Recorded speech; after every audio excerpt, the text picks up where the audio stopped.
তারানাথ তান্ত্রিকের বাড়ি আমরা প্রবেশ করছি।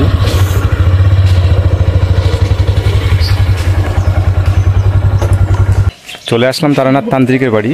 এখন তারানাথ তান্ত্রিকের অসুস্থতার খবর পেয়ে আমি খুব দৌড়ে আসলাম, যেহেতু আমার বন্ধু হয় তারানাথ তান্ত্রিক। ওনার কাছে যাই, গিয়ে খোঁজ খবর নিই কেমন আছে উনি।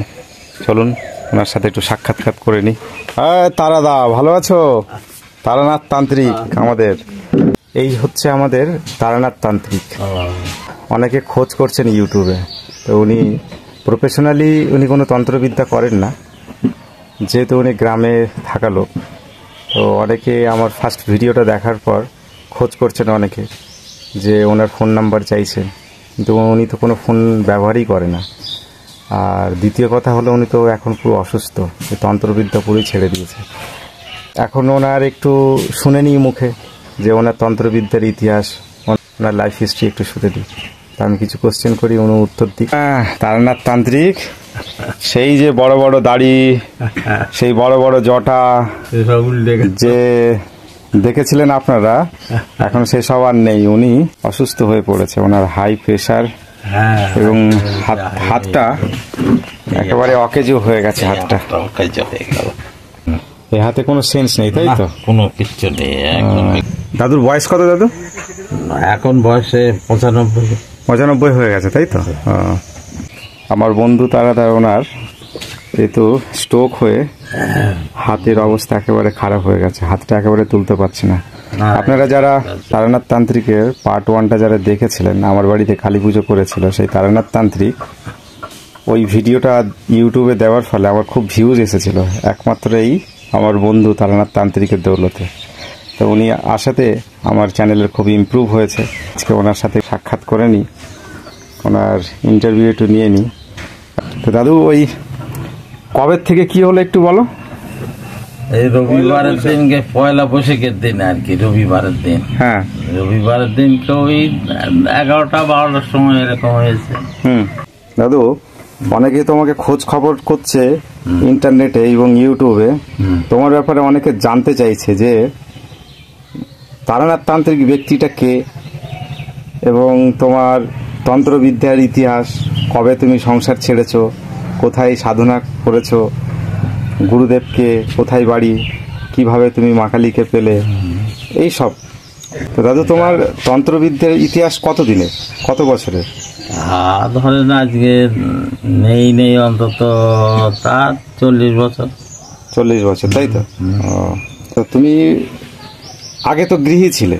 আগে গৃহী ছিলাম, তাকে ধরো মেয়ে 3টে, ছেলে 3টে, সংসারী ছিলাম। থাকতে ওই একটু জল টল পড়া, এটা সেটা এইগুলো করতে এখন এটা হলাম বটে। এখন তো বয়স হয়ে গেছে, শরীর অসুস্থ। তো তুমি সংসার কতদিন আগে ত্যাগ করেছিলে? তুমি সংসার ত্যাগ করেছি কত বছর হবে, 35, হ্যাঁ 25-26 হবে। মানে তোমার স্ত্রী মারা যাওয়ার পর তারপরে তুমি একেবারে ভজন সাধনের পথে চলে গেলাম। তো তোমার গুরুদেব কে, উনি এখন কি জীবিত আছেন? গুরুদেব এখন জীবিত আছে এখনো, সেটা মালদহ বাড়ি। আচ্ছা, সংসার ত্যাগ করে ফার্স্ট কোথায় গিয়েছিলে তুমি? ফার্স্ট আমি গঙ্গাসাগর থেকে তারপরে গেলাম তোমার গিয়ে ভুবনেশ্বর থেকে ঋষিকেশ, রামঝোলা, লক্ষ্মণঝোলা, গীতা ভবন, এই দেখতে তারপরে 2-1 বছর পরে তারপর ওখান থেকে চলে গেলাম একেবারে হিমালয় থেকে ঘুরে আসার পরে বাড়িতেই ছিলাম। তারপরেতে মানে এই দিনকে আবার একদিনকে 5-7 জন লোক নিয়ে যাচ্ছিলাম তোমার হিমালয়, যেতে ওই শেষনাগ থেকে ফিরে বাড়ি চলে এসেছি। আর যাওয়াই। এছাড়া কেদারনাথে গেছো? হ্যাঁ, কেদারনাথ তো বাড়ির কাছে, হরিদ্বারের কাছে। ও, বাড়ির কাছে হরিদ্বার, কেদারনাথ, বদ্রীনাথ। আচ্ছা, হিমালয়ে এরকম পুরানো যোগী ঋষি বা সাধু এদেরকে দেখেছো? হ্যাঁ, আছে, বহু সাধু। এছাড়া কুম্ভ মেলায় গেছো? কুম্ভ, এলাহাবাদ, নাসিক? হ্যাঁ, এলাহাবাদ, নাসিক, তারপরে হরিদ্বারে, হ্যাঁ এইসব গেছি। এছাড়া তুমি সাধনা করতে সাধনা মেনলি কোথায় করতে? তারাপীঠ কিংবা তারাপীঠ, ওখানেও সাধনা করেছি। হ্যাঁ, ওখানেও ছিলাম 10-12 দিন। তারপর ওখান থেকে আবার ঘুরে এসে হরিদ্বারও ছিলাম 10-12 দিন। তারপর ওখান থেকে ঘুরে আবার বৃন্দাবনে থাকলাম বোধহয় 15-20 দিন।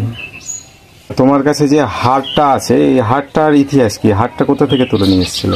এই হার গঙ্গাসাগর থেকে নিয়ে এসেছিলাম। আচ্ছা, কিভাবে? ওই গঙ্গাসাগরে যে আর কি 4-5টা সাধু ওই বেড়াতে বেড়াতে আর কি ওই শ্মশানে যেয়ে কুঁড়ে আর কি ওখান থেকেই তোলা। আচ্ছা, এটা কি ছেলের হার না মেয়ে মানুষের হার? মেয়ে মানুষ, মেয়ে মানুষের আমার বলে মনে হয়। আচ্ছা, এই পেলাম। তো এবার ও কিছু নিলে আমার কিছু দিলে নিয়েছে। আচ্ছা, সেই বডিটাকে যেটা খুঁড়েছিল মাটি থেকে, তো ফুল বডি ছিল মানে না, গলে গেছে একদম। মাথাটা কি ছিল তার? হ্যাঁ, মাথা ছিল। মাথাটা কি অন্য লোকে নিয়ে গেছে? ওই লোকই নিয়ে গিয়েছে। আচ্ছা, ওই লোক। এই হার দাদু আমি যদি নিতে চাই আমাকে দেবে? আমি এবার রেখে কি করব? আমার তো জায়গা দেবে, আমার রেখে দিতে। কেন?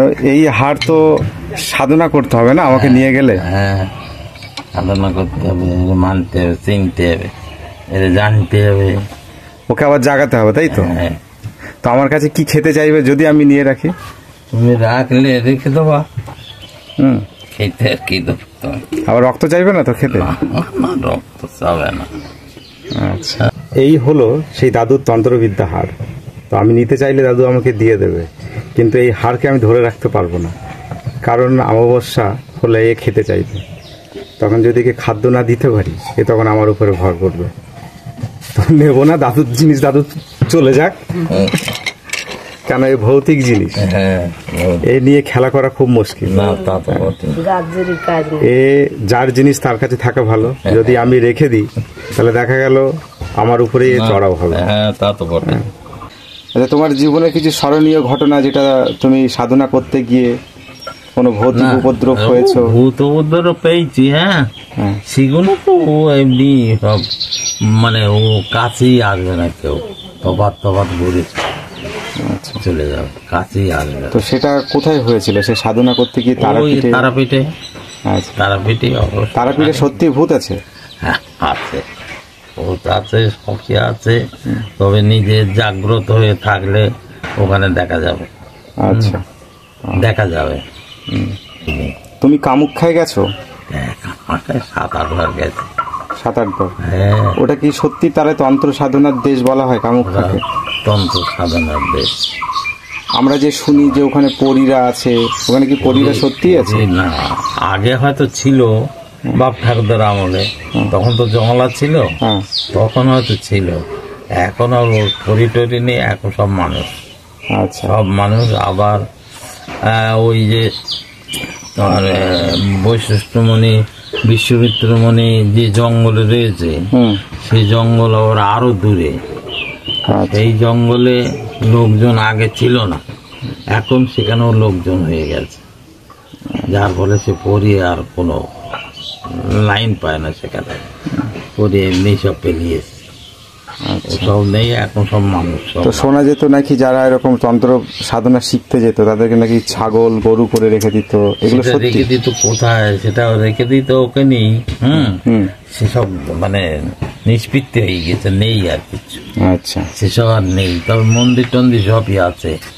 ব্রহ্মপুত্র জলে একটা মন্দির আছে, সেই মন্দিরে আর কি ওনারা মানে থাকতো কিংবা দেখা হতো।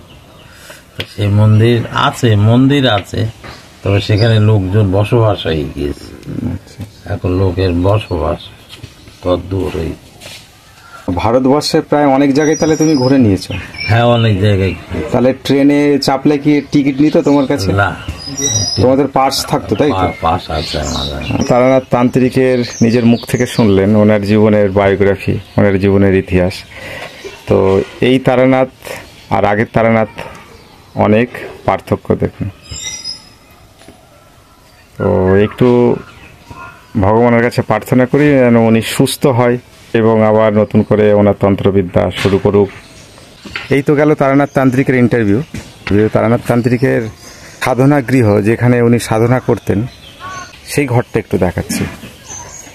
আগে উনি নিত্য পূজা করতেন, তো শারীরিক অক্ষমতার জন্য উনি এখন আর করতে পারছেন না। এখন ওনার বৌমা ছেলে যারা আছে তারাই হয়তো এখন পূজা আর্চা দিচ্ছেন। এই যে জবা ফুল দেখছেন, এই জবা ফুল তুলে উনি মায়ের নিত্য পুজো করতেন। চারিদিকে গাছপালা, রাত্রিবেলা পুরো অন্ধকার থমথমে পরিবেশ হয়ে যায় এখানে। সাধনার ওনার উপযুক্ত জায়গা এটা। এই হচ্ছে তারানাথ তান্ত্রিকের সাধনার কুটির। চারিপাশে নারকেল গাছ, বাঁশ বাগান। সন্ধেবেলা এখানে থমথমে পরিবেশ তৈরি হয়ে যায়। জয় মা। এই হলো তারানাথ তান্ত্রিকের মা কালী। এই মা কালীর সাধনা উনি করতেন। এই ঘরেতে বসে তারানাথ তান্ত্রিক তিনি তার তন্ত্রবিদ্যা দিনের পর দিন চালিয়ে গেছেন প্রত্যেক অমাবস্যায়। এছাড়া উনি ভারতবর্ষের বিভিন্ন জায়গায় ঘুরেছেন, প্লাস তারাপীঠ বা অন্যান্য যেখানে শ্মশান ছিল সেই শ্মশানে উনি তন্ত্র সাধনা করেছেন। এই মা কালীকে উনি গৃহেতে স্বপ্নে আদেশ পান, উনি এখানে প্রতিস্থাপন করেন এই মা কালীকে। তারপর যেখানে পঞ্চমুণ্ডের আসন বসতেন, পঞ্চমুণ্ডের আসন তৈরি করে রেখেছিলেন। এই একটা বাঁদরের মাথা, তার মধ্যে একটা অন্যতম। এই মা কালী হচ্ছে খুব জাগ্রত মা। জয় মা, জয় মা, জয় মা কালী, জয় মা। আমার বন্ধু তারাদাকে একটু ঠিক করে দাও মা। তারানাথ তান্ত্রিকের সাধনা গৃহ থেকে আমি বেরিয়ে পড়লাম। এই জায়গাটা যতক্ষণ আমি আছি ততক্ষণ আমার শরীরটা ভার ভার হয়ে গেছে। তো এই জায়গাটা আমি বুঝতে পারছি এই জায়গাটা কিছু না কিছু আছে, সেই প্রভাবটা আমার শরীরের উপরে পড়ছে। আমি এই গৃহে থেকে বেশিক্ষণ থাকতে পারছি না, বেরিয়ে যাই। ইন্টারনেটে অনেকে খোঁজ করছেন যে তারানাথ তান্ত্রিক ব্যক্তিটাকে, ওনার ব্যাপারে জানার জন্য আপনাদের জানালাম। কেমন লাগলো জানাবেন।